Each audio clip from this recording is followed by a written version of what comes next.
Mungkin karena dia juga nggak ada proses izin ke saya untuk menaikkan berita kembali, ini menjadi tidak nyaman gitu ya kalau saya. Jadi Wella nggak nyaman dengan pemberitaan ini, dan itu pembahasan itu udah pernah terjadi di waktu lalu. National Adolescents Mental Health Survey, 1 dari 3 remaja mengalami gangguan kesehatan mental. Si Z itu ternyata merasa mengalami banyak sekali gangguan kesehatan mentalnya gitu, entah itu sudah terdiagnosa atau itu self diagnose atau itu merasa wah aku kayaknya ada ini.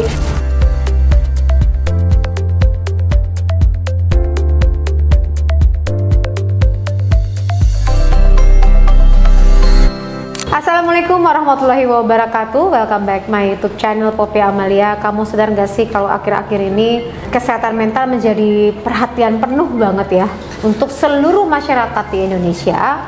Di Kementerian Kesehatan juga sudah merilis menyatakan bahwa remaja nih khususnya, setiap 3 dari remaja 1 mengalami gangguan mental. Bicara mengenai kesehatan mental, tentu nggak jauh dari bagaimana pengelolaan kita terhadap mental kita nih. Kalau mentalnya udah baik, lalu ada pemberitaan atau yang menstimulasi kita menjadi trigger untuk kita kesel, marah, cemas. Nah itu agak khawatir sih kalau tidak tahu bagaimana memanagenya. Aku pengen ngobrol nih bersama Wella, bicara mengenai kesehatan mental.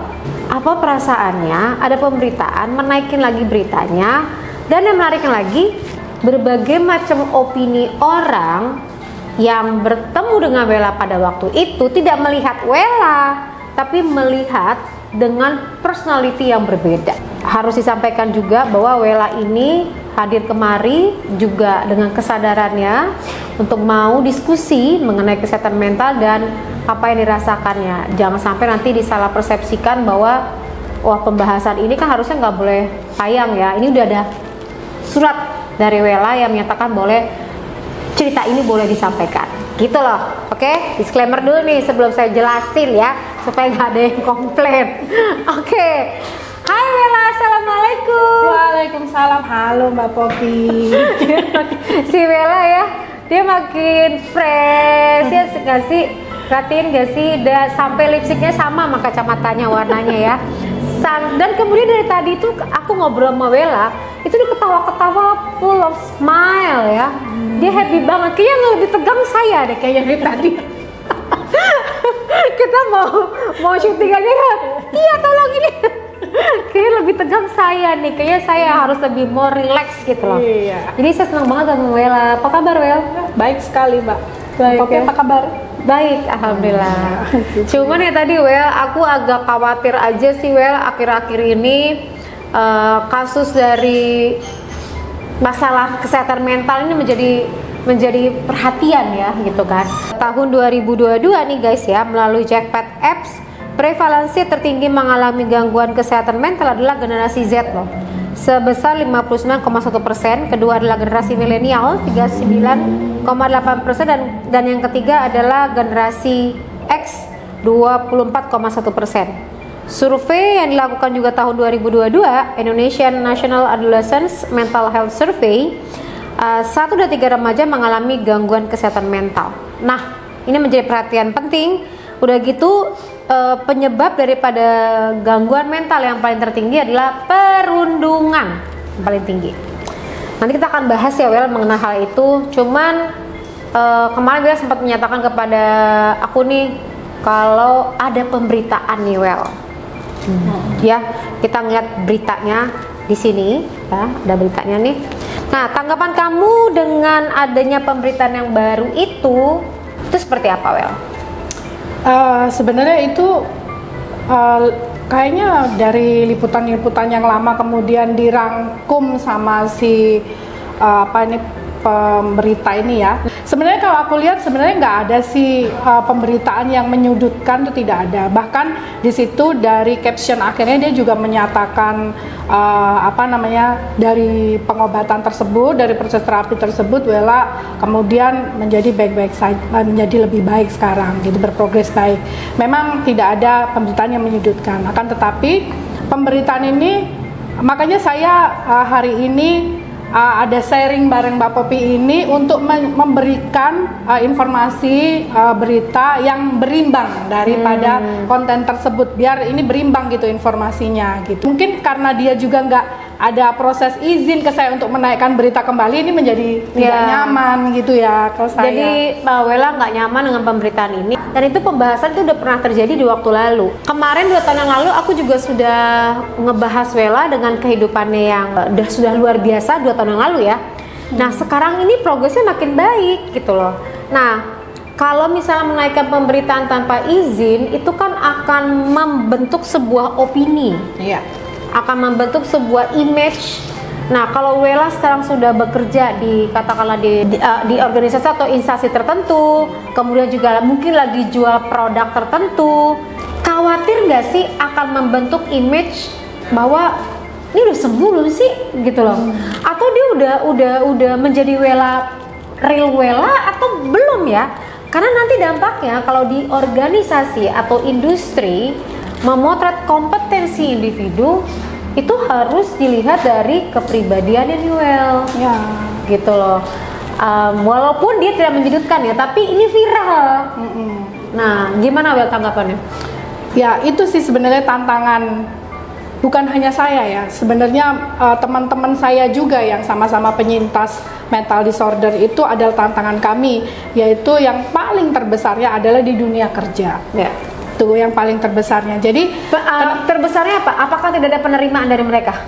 ya ini Indonesia ini hari ini di negara kita ini kan mungkin negara sedikit banyak sudah mengakomodir, tapi tidak disampaikan secara eksplisit ya, tidak dibicarakan secara eksplisit, hanya diimplisit bahwa di dalam satu perusahaan itu setidaknya ada harus menerima 2% karyawan atau pekerja dengan disabilitas. Disabilitas. Jadi tidak disebutkan secara spesifik apakah itu disabilitas mental masuk gitu. Tapi kondisinya itu bahwa kita termasuk. Karena menggambarkan invisible disability ini lebih susah ya daripada dengan disabilitas fisik gitu. Saya tidak sedang membandingkan, tetapi saya memberikan pandangan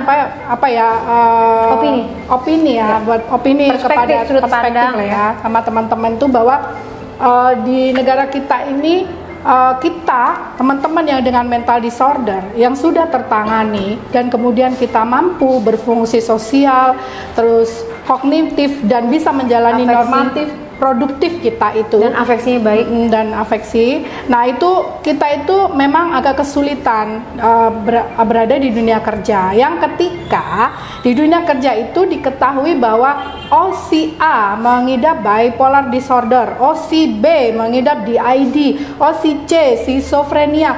Padahal jika teman-teman yang memiliki kondisi ini ditangani oleh ahlinya, datang ke profesional, mereka ini menjadi aset negara yang berharga. Harusnya. Karena mereka juga bisa bekerja, bisa bekerja optimal, bisa bersosialisasi dengan baik gitu kan. Tapi tadi memang maka diminta 2% dari angka 100% itu di dunia setidaknya kerja. Setidaknya ya. Disabilitas di sini tidak hanya semata-mata karena memang belum ada keterangan lebih lanjut nih. Disabilitas ini apakah karena ketunaan fisik ya atau ketunaan masalah mental tadi gitu. Kalau misalnya dan kalau ke fisik juga itu biasanya kayak kita anak special need ya, itu kan dinyatakan bahwa dia udah mampu untuk bisa mandiri pada saat dia kuliah, udah kerja nih, jadi artinya dia bisa bersosialisasi, udah bisa berkomunikasi, dia udah bermasyarakat emosinya baik, rilis nih. Sama juga dengan disability yang dimaksud di sini adalah secara mental, tapi tadi mereka itu sudah dirilis oleh pakarnya yang menyatakan bahwa orang tersebut secara sosial udah baik, komunikasinya baik, afeksi atau perasaannya, pengelolaan emosinya baik, kemudian juga kognitifnya bisa bekerja dengan optimal. Nah ini harusnya diberi kesempatan untuk bisa diterima oleh industri atau organisasi, bisa menjadi optimal, dan ini merupakan aset negara. Nah, kalau menurut Wella, kalau misalnya disabilitas yang sudah rilis, artinya sudah kembali ke masyarakat dengan persyaratan tadi, itu optimalnya di mana menurut pengalaman kamu sendiri seperti apa? Ya, optimal di bidangnya masing-masing. Karena kan invisible disability ini kayak mental disorder ini sebenarnya adalah gangguan mental yang tidak terlihat oleh mata gitu kan. Kadang kan teman-teman di situ aja banyak yang komentar, "Wella, kamu kayaknya baik-baik aja, kayaknya nggak ini." Iya, baik-baik aja seperti yang kalian lihat. Nah, dari yang seperti kalian lihat itu ada perjuangan berdarah-darah saya dari mulai titik itu sampai bisa menjadi baik-baik saja, yang saya bilang normatif produktifnya itu bisa bisa muncul dengan baik. Itu ada yang akan kita lakukan di balik itu, makanya progres menjadi baik. Dan saya yakin teman-teman yang memiliki mental disorder di luar sana yang sudah didiagnosa oleh psikiater, oleh ahlinya ya, psikiater atau psikolognya, itu ketika dia melakukan proses terapi, baik itu psikofarmaka ataupun itu psikoterapi, itu akan berkembang dengan lebih baik. Saya yakin mereka juga akan bisa fokus di bidangnya masing-masing. Wella mengatakan invisible ya, jadi artinya tidak terlihat. Karena begitu dia dikasih kesempatan, dia di trust gitu kan, dia pasti akan jauh lebih baik. Generasi Z yang paling merasa memiliki gangguan mental. Merasa itu bukan berarti kamu itu berada di posisi itu loh, tapi kamu hanya, aduh aku tuh kok bipolar ya, kok aku tuh ngerti gak, self diagnosis sendiri, kamu melakukan analisa sendiri, lalu kamu menjustifikasi bahwa aku mengalami gangguan gitu loh. Terus begitu kamu ditegur sama atasanmu, kamu langsung baper, terus kamu langsung merasa toksik semuanya. Lalu apa yang kamu lakukan? Pengen keluar banget.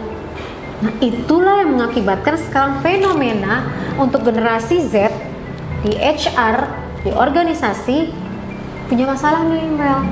Nah, sedangkan teman-teman yang udah berhasil survive nih, tadi Wella bahwa iya oke, dia memiliki masa lalu, pernah memiliki 9 kepribadian, DID dinyatakan, kemudian prosesnya sangat luar biasa. Oke, dia pernah mengalami luka batin, oke dia punya, tapi dia kan berproses.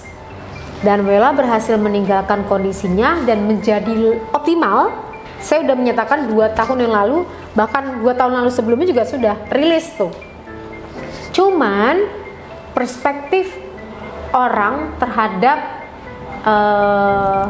yang sudah dinyatakan rilis ini masih belum open mind nih, sehingga menimbulkan kecurigaan, mungkin nggak ada balik lagi. Nah, ini akhirnya kita membandingkan sebuah dua kondisi nih. Satu Wella yang udah survive gitu kan, udah nggak pernah split lagi gitu kan. Satu lagi kondisi sekarang ini generasi muda yang bekerja tapi mentalnya mengalami masalah. Ini sama-sama masalah kesehatan mental yang perlu kita diskusikan nih, Mel. Cuman artinya kamu nggak keberatan ya dengan pemberitaan itu? Di konten ini saya berharap bahwa ini membuka mata gitu kan, membuka mata semua orang gitu kan, bahwa awareness terhadap kesehatan mental di Indonesia ini sangat perlu. Apalagi yang tadi disampaikan bahwa generasi Z itu ternyata merasa mengalami banyak sekali gangguan kesehatan mentalnya gitu, entah itu sudah terdiagnosa atau itu self diagnose atau itu merasa, wah kayaknya ada ini.